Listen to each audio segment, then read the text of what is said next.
Oh yeah, would you look at that? I am back at the happiest place on earth, here on Main Street. Yes, that's right. We're here at Magic Mountain. No, I'm actually at Disneyland. Hello everyone, welcome back to another theme park obsession video. My name is Dylan and thank you so much for tuning back into the channel. Yeah, we're cruising around Disneyland today and I'm also gonna give you maybe a few Downtown Disney updates. I'm not sure, I'm just gonna see how the day takes me. It could take me back to the parking structure. It could take me onto the train. It could take me into this trash can. I don't know. So we're just gonna wing it. We're gonna have some fun and enjoy the morning. It's almost rope drop. I'm here a little bit after rope drop. It's 8:53, so the park's only been open for 53 minutes. That's pretty good, especially for me, because I usually don't show up until later on in the afternoon. So without further ado, let's dive right in to Disneyland. And joining me here on Main Street is Katie and Spence from Best Life and Beyond. Hello! I should probably take this off so it sounds a little better when I'm talking to you guys. Let's do that again. Hi! What's going on, Dylan? It's going good, and pretty soon they're gonna have this 70th anniversary decoration here in the center of Main Street. I kind of like how they did the wildflower vibe. Yeah, it's definitely springtime for sure. And I wonder if those flowers are, the days are numbered here. I'm going to say 2 weeks. Yeah, because Easter. How many more weeks do you think they got until they replace it with that big signage for the 70th? I think the signage for the 70th is going to come May 1st. May 1st, okay. Oh, wow. Big claims. Yeah, that's a good guess. I'm gonna say, is there 31 days in April or 30? No, 30. 30. Okay, so I I'm had gonna to do the thing. Know that. 30 days has September, April, June, and Oh, November. All the rest have 31 except February that has 28. Dang, you should win an award for that. Well, that's the stuff you have to do to learn stuff as a kid. You got to come up with these weird rhymes that, I don't even know what I'm saying. Well, I'm gonna say April 30th because I'm just gonna be that guy. So we'll see. April 30th, that's my call. You would be that guy. Yeah, and right now we're also trying to figure out what ride to do. Since it is the morning, the park just opened up, the wait times are not bad at all right now. This is like the perfect time to crush some rides. Because later on in the afternoon, different story. And if you're wondering what's playing at the theater today, it's Traffic Trouble. Traffic Trouble is playing, and Steamboat Willie. I think there's one more movie. Yeah, the movies change daily. They change them all the time. They never stay the same. And then, yeah, Mickey's Polo Team. Oh, here comes the omnibus. There she goes at 400 miles an hour. Slow down. Look at this over here at Jolly Holiday. I think that's the least busy I've ever seen it. In 5 years. Holy moly, there's actually seats available. Maybe I'm just getting lucky because the other day I was here to film California Adventure and it wasn't that bad in the park, and that was around 2 p.m. And right now at Disneyland, yeah, it's busy in the morning, but it's not too shabby. So maybe the spring break crowds are finally dissipating and everyone's going back to school and work. Yeah, this is, I dig this. I definitely dig this. Yeah, and so does that Main Street vehicle. I'm just following Katie and Spencer, by the way, as far as rides are concerned. I have no idea what ride we're gonna do. Maybe Big Thunder? It only had a posted 15-minute wait on the app, so maybe that's what we're gonna do. Wow, there's a lot of people over here by the pin traders, but look at this. They are the cutest. That's the one awesome thing about springtime here at Disneyland. You get to see all the baby ducks. Over here in Frontierland, here's your latest look at the Golden Horseshoe. Yeah, they're adding 14 more stories to this, so it's gonna be a pretty big building. And there's gonna be a show on each level, and also chicken strips on each level. So I'm really excited about that. And yeah, don't let this scare you if you're worried that it's closed or anything. It's still open, and they still have the Stage Door Cafe open too. So you can get all your tasty treats at the Golden Horseshoe and Stage Door, even during this crazy refurb. Okay, the ride today is gonna be Haunted Mansion. Let's go ahead and do it. It only has a 13-minute wait, which means walk on.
finished up with Haunted Mansion. Always a great time. Still a little iffy on that bride though. Not a huge fan of the bride scene in the attic, but it's all good.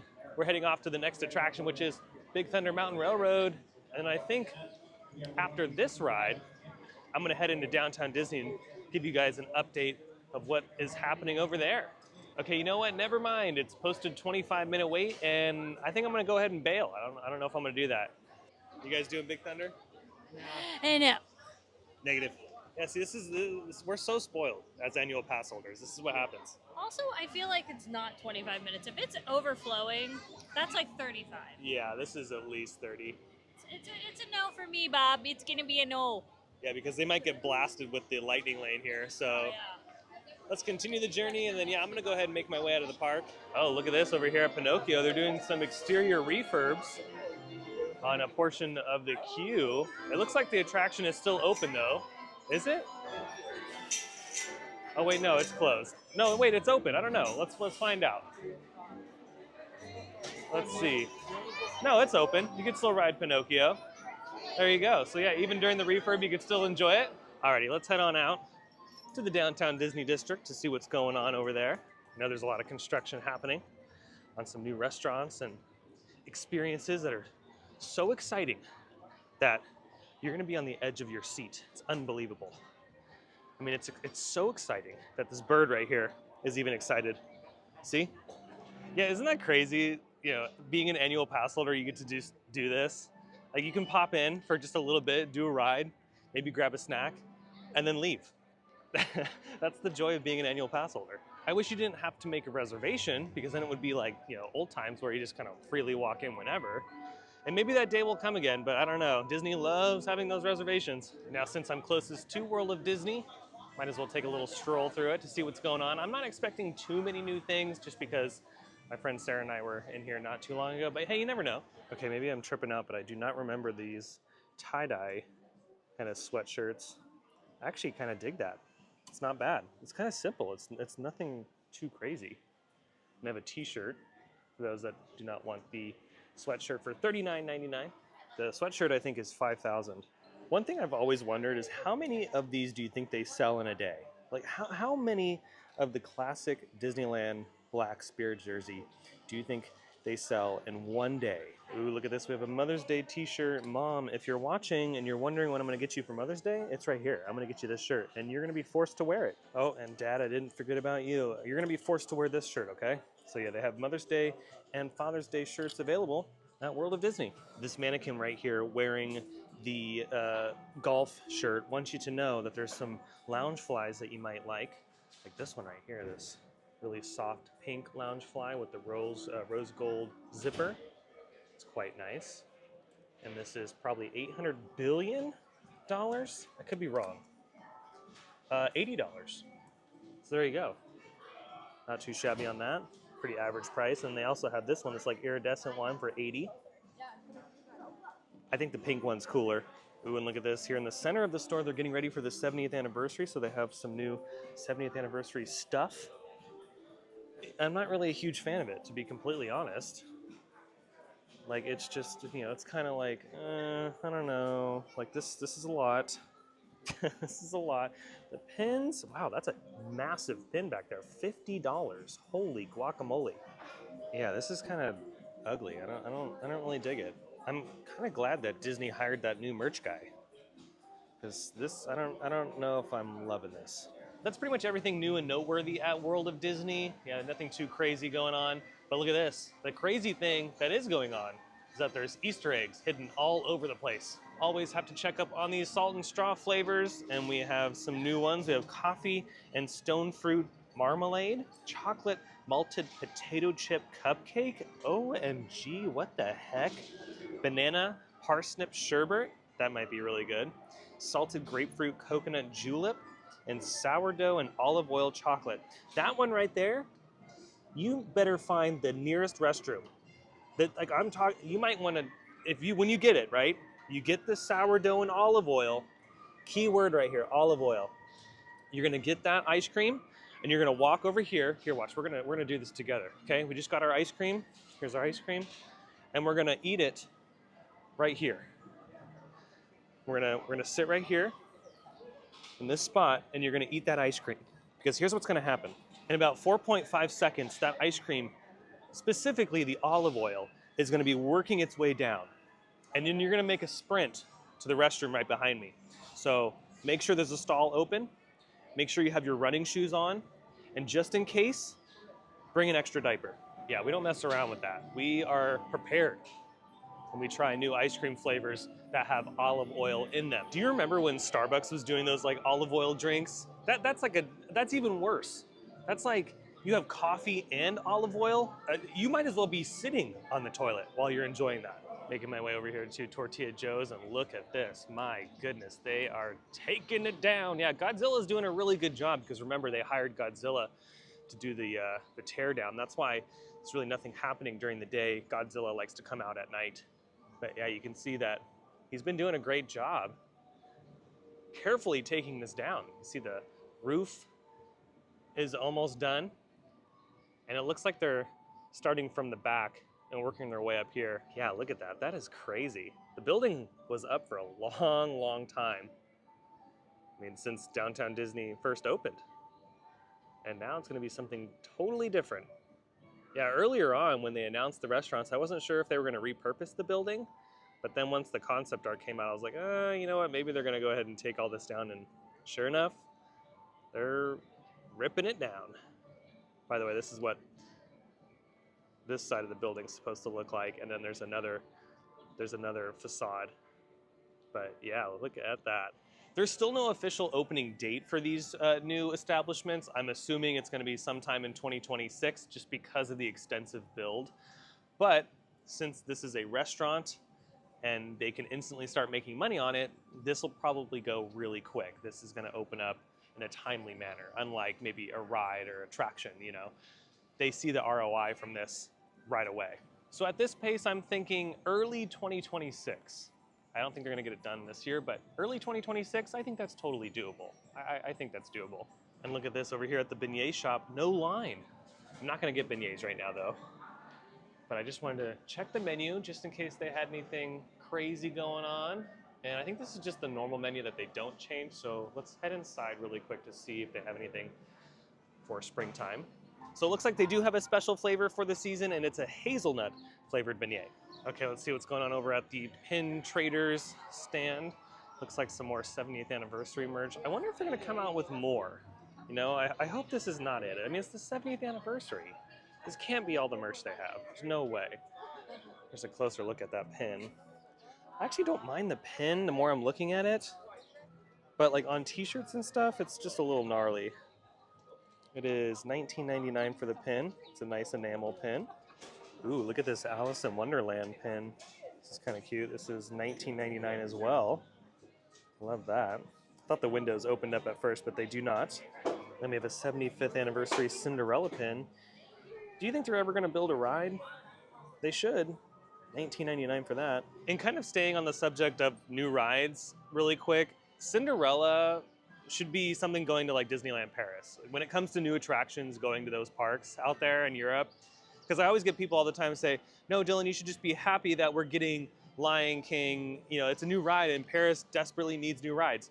I don't disagree with you. I know that Paris needs new attractions. I've been to Disneyland Paris, I've been to both those parks, and yeah, they desperately need new attractions, especially the Studios Park, which is now Disney Adventure World. And yeah, I mean, Disneyland proper hasn't received a new ride since Buzz, and I wouldn't even really consider that anything earth-shattering. So yeah, I get it. Any new ride is a great addition to the Disneyland Paris parks, but the placing of these rides, to me, just doesn't make any sense. Like, why would you not put an animal or a Lion King ride at Animal Kingdom? Just put it over at Animal Kingdom. To me, that makes more sense. Especially since you already have Lion King over there, it's established, people love it. Well, expand on that idea over there. Let's do a ride. That's probably gonna be really popular. And a water ride that Animal Kingdom needs. Like, it gets hot in Florida. And not to say that it doesn't get hot in Paris as well, but Florida would benefit off of another water ride. And I think Lion King would fit Animal Kingdom perfectly. And yeah, how about we do Cinderella over in Paris? Or how about 101 Dalmatians in Paris? Or how about the Aristocats in Paris? You know, like, there are so many other ideas that they can do, and I feel like no one really thinks about that. Like, there are so many movies that Disney can turn into rides, and people always just kind of circulate through the same movies over and over again. I'm like, guys, you got to think outside the box here. There are so many other things that Disney can put in the Paris parks that would just make a little bit more sense over there than something like Lion King. I don't know. That's just my opinion. It's just my opinion at the end of the day, and I know other people are going to have other opinions and, you know, disagree with me, and that's fine. But I don't know. I feel like a Cinderella ride would do really well. Now over here at the new Earl of Sandwich location, the permanent location for Earl of Sandwich, a lot of structural steel has gone up since my last check-in. They've put up this like secondary level, and now they're getting ready to put in the roof section. So really nice progress over here. Again, like I was saying over at Tortilla Joe's, they're gonna wanna get these projects done as quickly as possible because they see that ROI immediately. I just feel really happy for Earl of Sandwich. Finally, they don't have to move around. Finally, they're gonna have a permanent spot. And this is gonna be a really good spot because not only will you be able to get the sandwiches, but there's gonna be a bar in here as well. It's gonna be a full-on thing. And you can find me hanging out in here for sure. And then across the way over there, they're still working on transforming the former ESPN zone building into the new home of Lululemon and a few other retailers. I feel like they need to do something in here though, like maybe a water feature would have been nice because there's just a lot of open concrete. And I feel like they'd either, water feature or maybe another planter, some trees, because it's Sunburn Alley right here. And for me, that's not good. But again, for those that are just not sure, Lululemon will be going in behind me at the former ESPN zone building. And then next to the Avengers headquarters store, that's where that Nectar Life store is going, the like bath place so you can get like soaps and lotions and all that kind of fun stuff. That will be going in next to Avengers. The new tea and boba place, not really sure where that's going. That is still a mystery. The Starbucks and Jamba Juice are on the side closest to the Esplanade, and then we have the Sip and Sonder coffee place closest to me over here by the Disneyland Hotel. So maybe the boba place will come in over here as well. So I'll just be keeping an eye on that. And I'm sure they'll announce an official location as they get a little bit closer to the grand opening. It is kind of funny that Lululemon is going to be in here, but you know what? It's going to be popular because at Disney Springs, there's always people in there shop until they're dropping. And Lululemon is not cheap. Lululemon's really expensive. So hey, I mean, if you're in the market for some very expensive workout clothes, well, you're in luck. And as I'm making my way back to the parking structure, here's another look at Tortilla Joe's on the back side. You can see, a lot of work has been happening. I would think at this current pace, they might have the entire structure down by the start of the summer. I don't think they're gonna keep the steel. I mean, they might, but because again of the new look of the new restaurants, I don't think any of it's being saved. I think it's all gonna come down. So that steel right there, that's up, might be taken down. At least that's what I'm thinking. I could be wrong. Well, I've officially made it back to the parking structure. I hope you enjoyed today's very quick update from Downtown Disney and a little bit of fun inside Disneyland. If you did, you can let me know by smashing the thumbs up button. And if you're new to the channel and you love these quick updates from the Disneyland Resort or some of your other favorite theme parks, well, you should consider subscribing because I have brand new videos every single week that you won't want to miss out on. And also, be sure to check me out on Instagram and X. Those links will be down below in the description. Till the next video, though, I hope you have a beautiful day, morning, evening, whatever it is. And I'll see you next time in the parks. Bye.